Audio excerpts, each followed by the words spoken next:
dernièrement, on commence à parler de ça, nous savons que nous ne sommes pas seulement un intellect, que nous avons une intelligence émotionnelle et que cette intelligence émotionnelle, elle est beaucoup plus importante dans notre vie que l'intelligence qui fait développer l'école et l'université.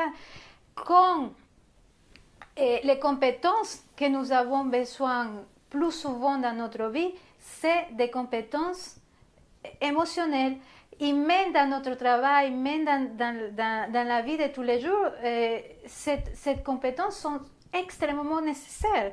Les compétences de langage, les compétences de comment savoir gérer une situation, etc., de comment exprimer mes émotions.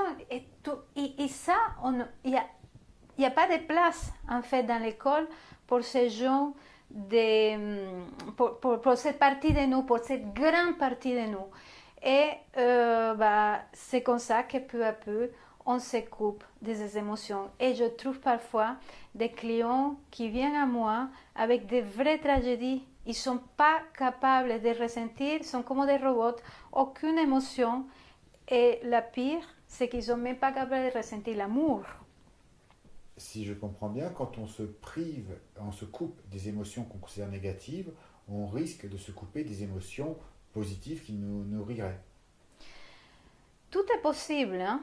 J'ai trouvé des personnes qui sont seulement coupées des émotions dites négatives, okay? Des émotions embarrassantes, des émotions désagréables et qui sont connectées aux émotions positives. J'ai trouvé des gens qui sont coupés des émotions, de tout type d'émotions en fait. J'ai trouvé des gens qui sont connectés aux émotions négatives et qui sont coupés aux émotions positives. Donc tout est possible. Là, ça dépend de qu'est-ce qui s'est passé encore dans notre enfance. Et quelque chose que j'ai envie de parler, c'est que les émotions sont très liées à nos intuitions.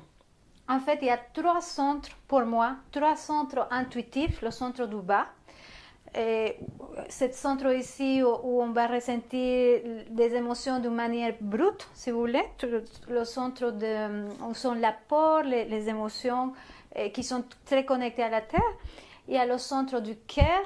En espagnol, on parle de corazonadas, c'est-à-dire des coups de cœur, mais ce n'est pas dans le sens des coups de cœur, c'est-à-dire je ressens à niveau du cœur que quelque chose ne va pas ou quelque chose me convient en fait. Et après, il y a le centre de l'intuition où et après, il y a le centre du haut où mes émotions deviennent plus subtiles, deviennent prises de conscience, etc. Donc, un des intérêts d'être connecté à nos émotions, c'est que pour moi, les émotions sont un vrai système de guidance.